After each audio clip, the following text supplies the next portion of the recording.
So this is a lecture on a paper that I've written with a colleague from Western Illinois University named Justin Ehrlich. He's a professor of computer science, and a former student of mine named Adam Wynn, who is now director of pricing and analytics at efaucets.com.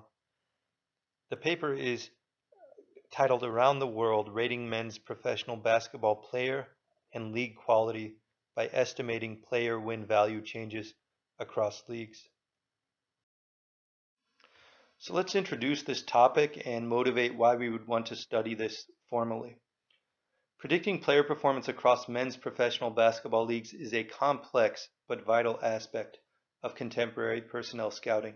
So by personnel scouting, I mean scouting in support of player acquisition to fill out the roster of a basketball team. Professional basketball players constitute a global workforce of varying skill levels. So you can have everyone from LeBron James down to a bench player for a third division German team, for example, or even lower than that. And by global workforce, we mean that people are playing basketball everywhere, and increasingly basketball players are coming from almost any country on earth. In 2018, there were more than 10,000 pro basketball players in leagues that were tracked by realgm.com. The overwhelming majority of professional player pairs never share a court, so direct evaluation of two players in the same physical context is often impossible. While at the top of the food chain, NBA players now constitute less than 1/20th of the workforce.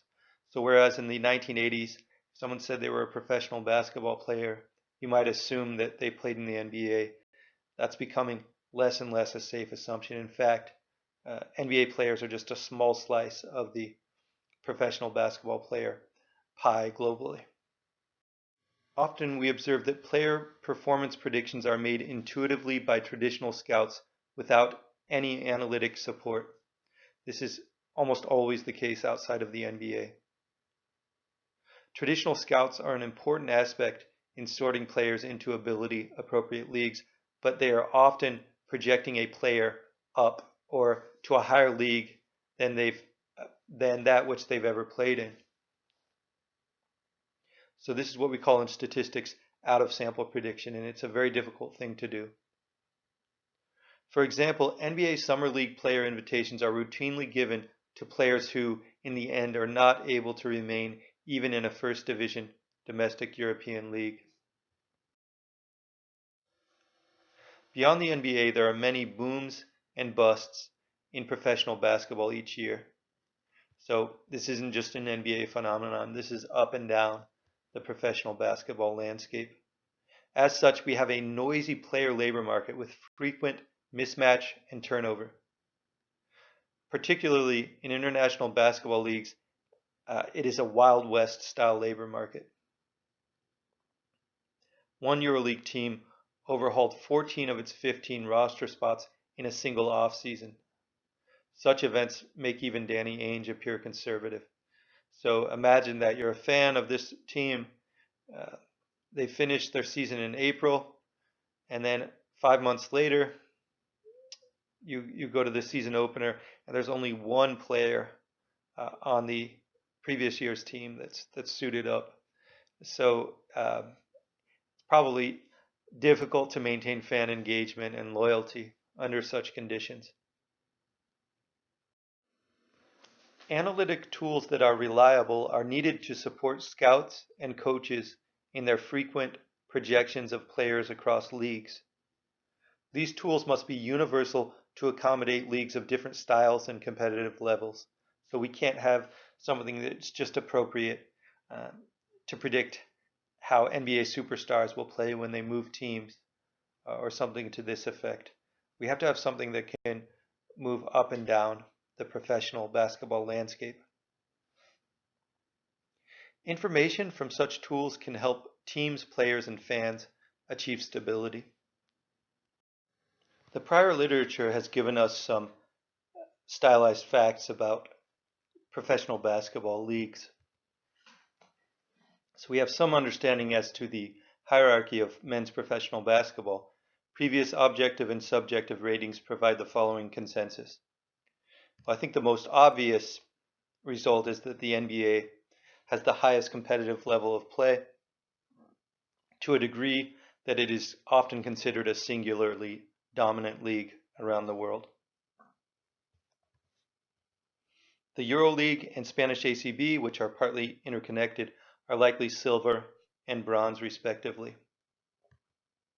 The G League is somewhere near the Spanish ACB and is at a very high level of play for a second division domestic league, if you call it that. So if you call the NBA a first division domestic league, despite the fact that the Toronto Raptors actually make the NBA an international league, but if you kind of ignore that and call the G League second division domestic, it just has an incredible level of play. The Chinese Basketball Association pays a lot of money to players. That's the best thing we can say about the CBA. It's not particularly competitive, and it's a unique style of basketball, extremely offensively oriented style of play.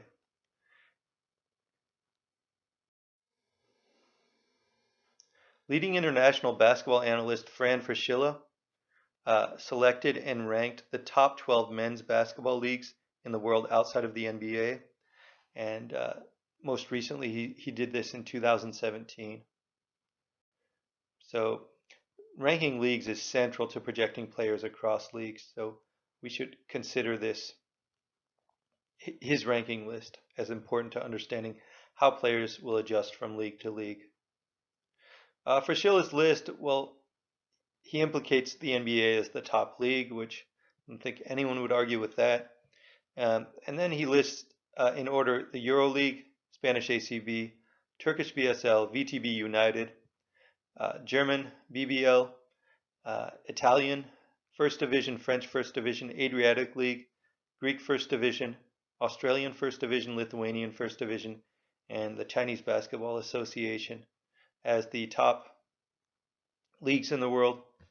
He omits the G League from this ranking, but I think his list appears to hit a lot of the leagues that several others I think have considered to be the top leagues. So it looks to me like a pretty good list, and we'll compare it to our own ratings from our statistical exercise.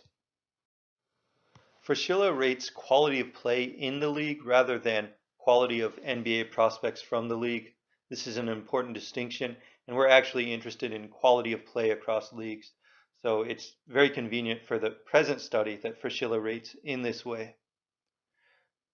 His rating is based upon his work watching and scouting the game.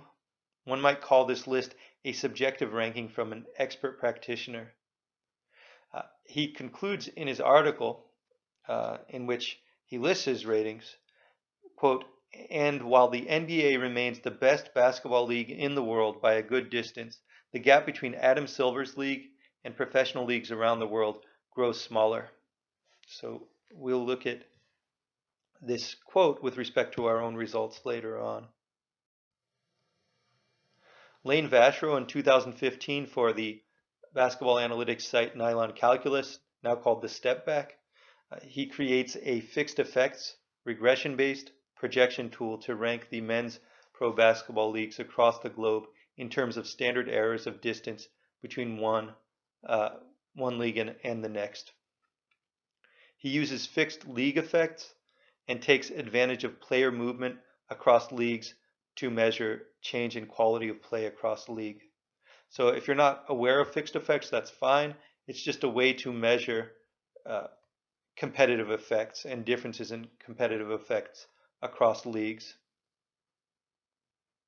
For example, if players tend to perform one standard error worse when moving from League A to League B, then League B is estimated to be one standard error more competitive.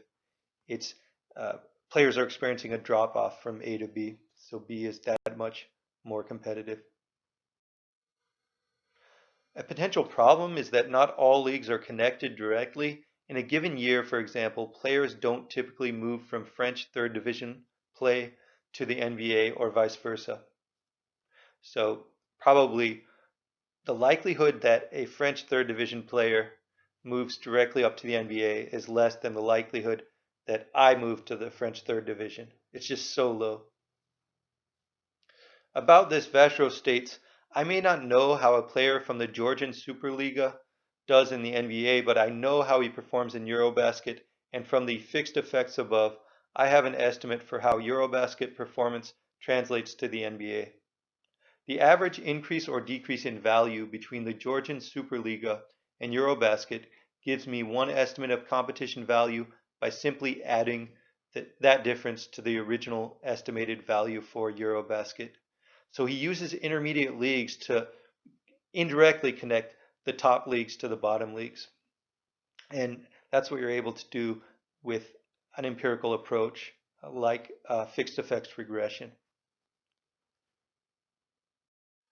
So here is Vashro's ratings and rankings of international basketball leagues and tournaments across the world. This list is a bit difficult to read because it also includes just week-long tournaments and things like this, and also playoffs, which a lot of international leagues call cups. So it's not a condensed down list. We'll condense it down to show only regular professional basketball leagues in the next slide.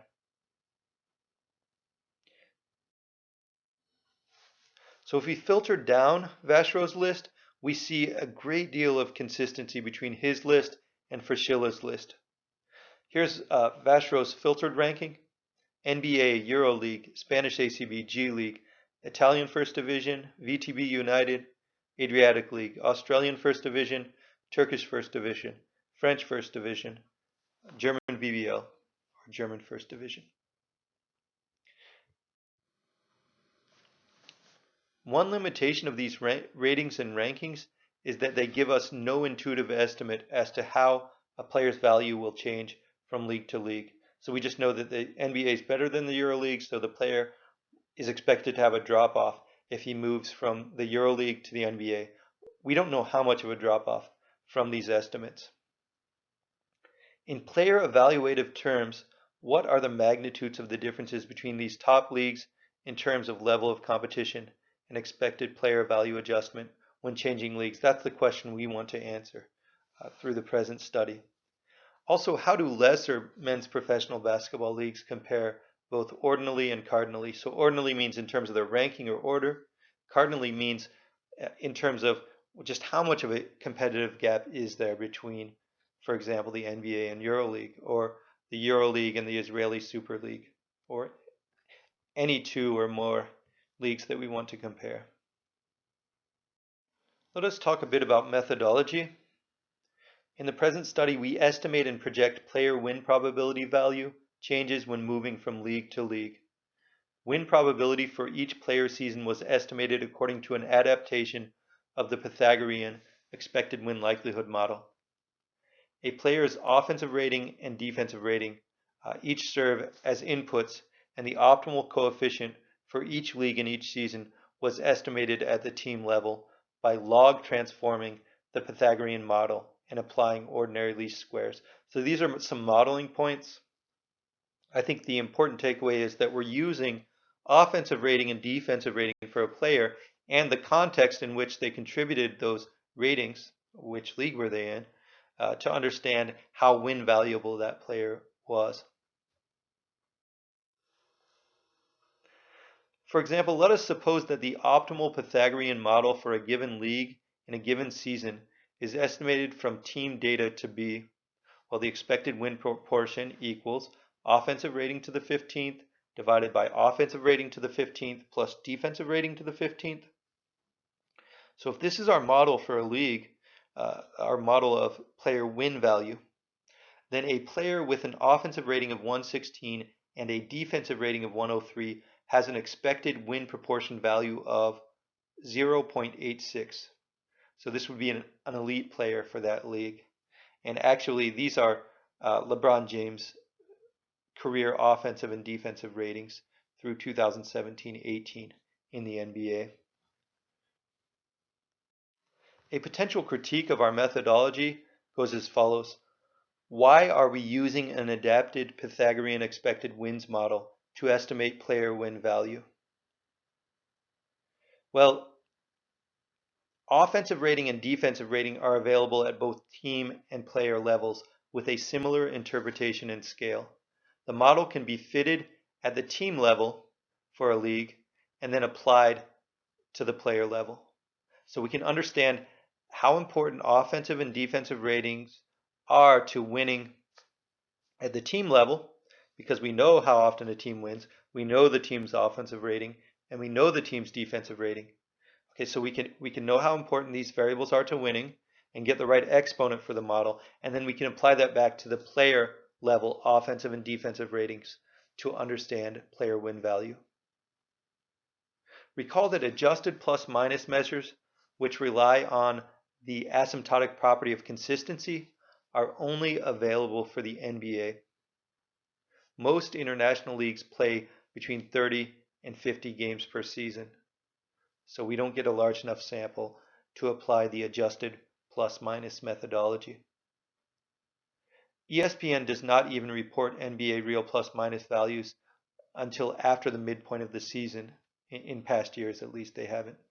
After which point, the values tend to move quite a bit. Our Pythagorean expected win proportion values correlate strongly to real plus minus wins per 48 minutes. So the correlation coefficient is about 0.91. So this is, we're getting similar ratings to the advanced methodology that's used for the NBA, but that can't really be used because of data limitations for other leagues. So then what is our model? Well, to estimate the model, we extract all men's professional league player seasons in which the player played at least 12 games between 2011 and 2018. We discard professional tournaments to ensure a reasonable sized sample of games for each player's season. Taking an approach similar to that of Vachereau, we estimate the effect of league movements upon player win proportion value, while controlling for such factors as age and age squared. We also control for just who the player is. So ultimately what we're able to get is a measure of how good a player is, just in the absolute, how good is that player against any other player, professional basketball player in the world. And also we get an absolute measure of how good that league is against any other league in the world.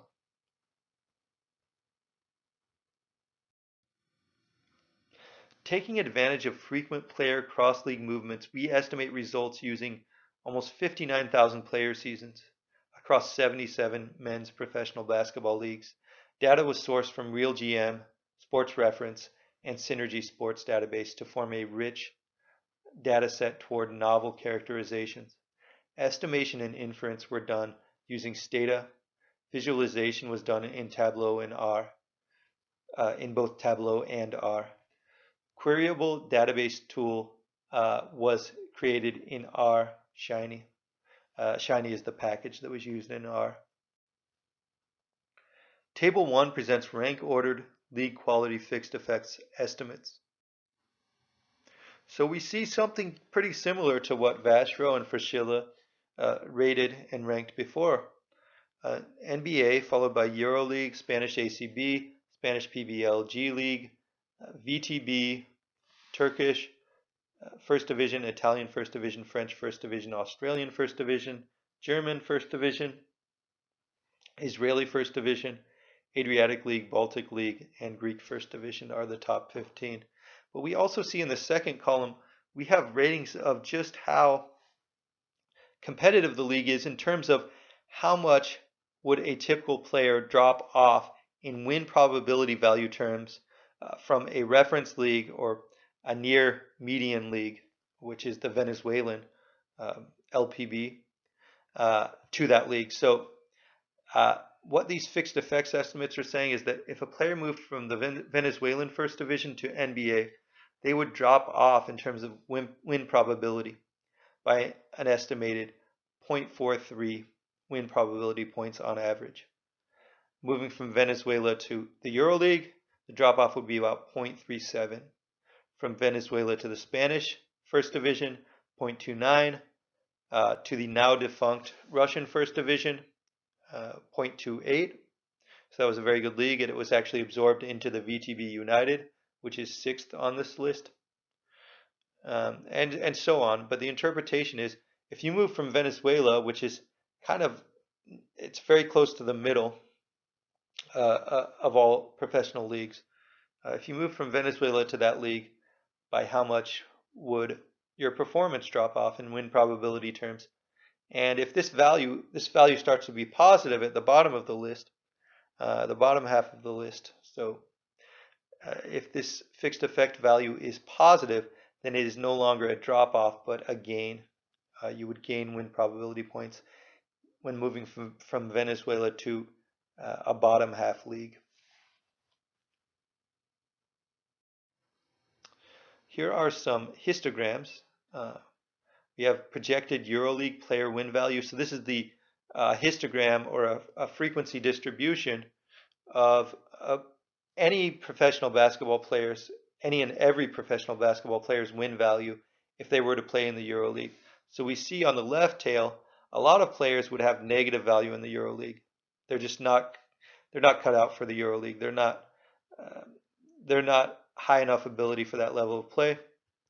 But then we also see some players would be very effective in the EuroLeague, including EuroLeague players themselves, EuroLeague stars, and good NBA players. So some might have a EuroLeague win value close to 1, so they would support a perfect play. Or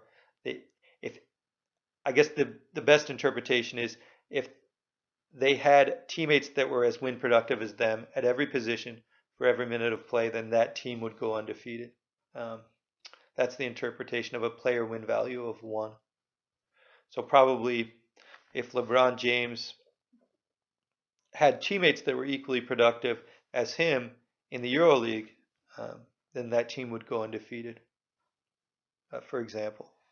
On the right-hand side, we have the distribution of league fixed effects. We see that leagues are very spread out in terms of competitive level, but we do see a nice, fairly thick center of mass around 0. So there are a lot of teams that are kind of in the mid-level of competitiveness. And then on the right tail, we actually see the worst leagues.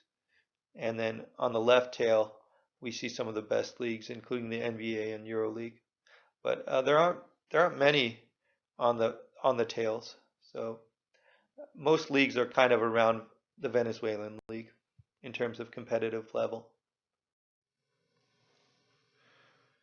Here are the top 10 fixed effect league rankings in terms of a bar chart, and we see that the NBA is still singular. The EuroLeague is gaining ground. It's fairly close, but after that, there's a big drop to Spanish ACB, Russian PBL, G League, and then another substantial drop to VTB, Turkish, Italian, French, Australian. So still, I would say the NBA is singular, but it's almost becoming a duet at the top. We can also look at the consistency of our ranking with that of Lane Vashrow's Nylon Calculus ranking and Fran Fraschilla's ESPN ranking. So this is a parallel coordinate plot. And so a way to think of this is, if we have perfect rank correlation, then lines would never cross in this plot. And if we have, so that's for a rank correlation of 1. For a rank correlation of -1, you would get every possible cross. So what we observe is pretty strong positive rank correlation here. We don't have a lot of crosses. We have some toward the middle, some disagreement toward the middle, but the top and the bottom of this list are perfectly consistent. Okay, so I would say that the ratings we've done here are very consistent with Fraschilla and Vashrow. So what are some of the softwares that we used to create this analysis? Well, we used VisQL within Tableau. This is a query language for mapping data points to marks to support visualization.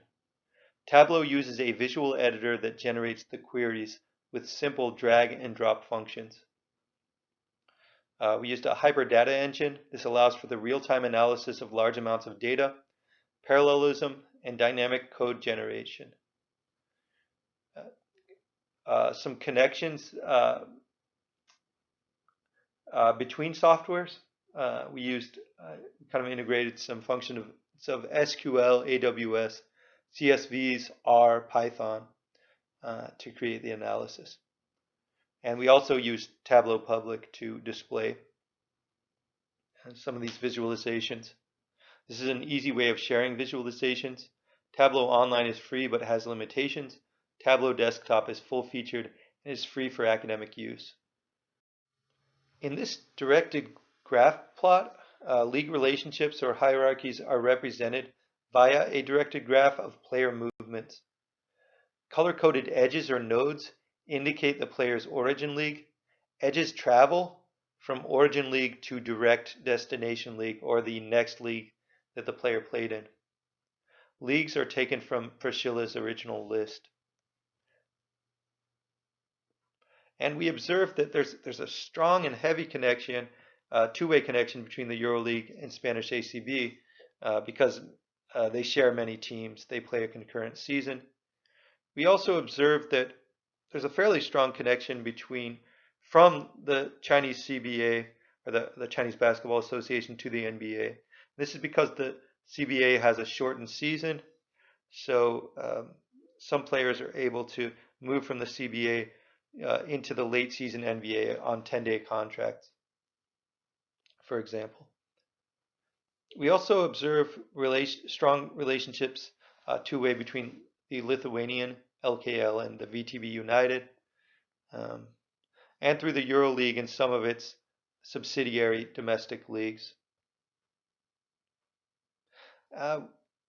Some leagues aren't very well connected. I would say the Australian NBL is not very well connected. That's because they have a pretty tight cap on the number of foreign players who can play on each of their rosters at 2. Here's the same directed graph with the G League included. And we observe that the flow between the G League and NBA both ways far outweighs the flow between any other dyad of leagues in the world. And this is probably partly because of the advent of two-way contracts that allow players to go up and down between the NBA and G League very easily. And so this will probably, in terms of magnitude, become even more true as we get more years in the data of two-way contracts.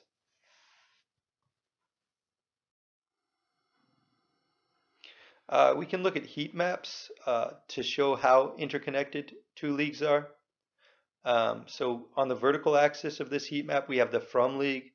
On the horizontal, we have the to league.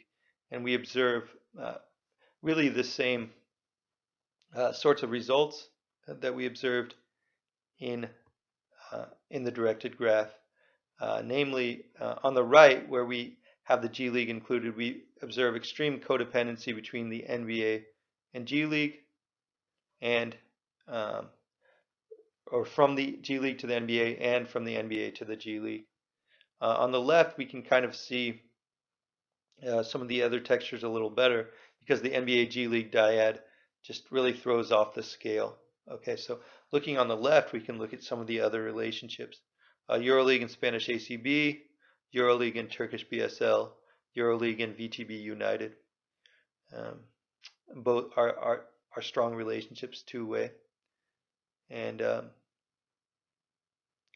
we observe EuroLeague and Greek First Division and some other relationships, but nothing so strong as the NBA and G League. To render these directed graphs, we used an inner join using R's merge function. So essentially we were finding an intersection between league seasons for a given player in adjacent years.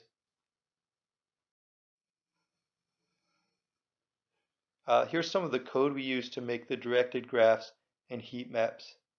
iGraph is a network analysis package available for R, Python, and C that is important to the creation of directed graphs and heat maps. We've also created a front-end queryable database tool made with R using the Shiny package and deployed this to shinyapps.io at the following URL. Alternatively, the app can be deployed to a dedicated R Shiny server at avis.com. The Shiny server can host R Markdown documents at avis.com.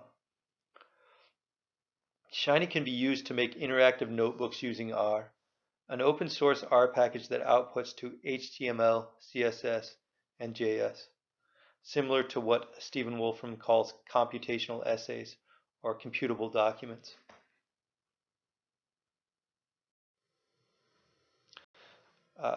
We also used scraping from realgm.com with rvest to support our data collection. And here's some of the scraping code that we employed. One conclusion of this study is that intuitive and reliable player predictions across league are achievable. These can be used also to support player roster stability among international basketball leagues. These model results have supported roster decisions for a EuroLeague team for the past 2 off seasons, for example, via consulting from the authors to that team. Currently, league fixed effects are not conditional upon playing position. By running our regression model for each playing position subsample separately, we can achieve these estimates without sacrificing player fixed effects. So that's the next step, to make these estimates of league effects when a player moves from one league to another conditional on playing position. Another conclusion is that the NBA remains king of the basketball world. However, the EuroLeague is a fairly close second according to league fixed effects estimates. Within 5 to 10 years, there may become a contested throne. As the Istanbul Hurriyet Daily News says, EuroLeague closing on an NBA. CEO says, I think what he meant was EuroLeague closing in on NBA. We all know that, and I believe it to be true. And we'll see just how close they get. Thank you.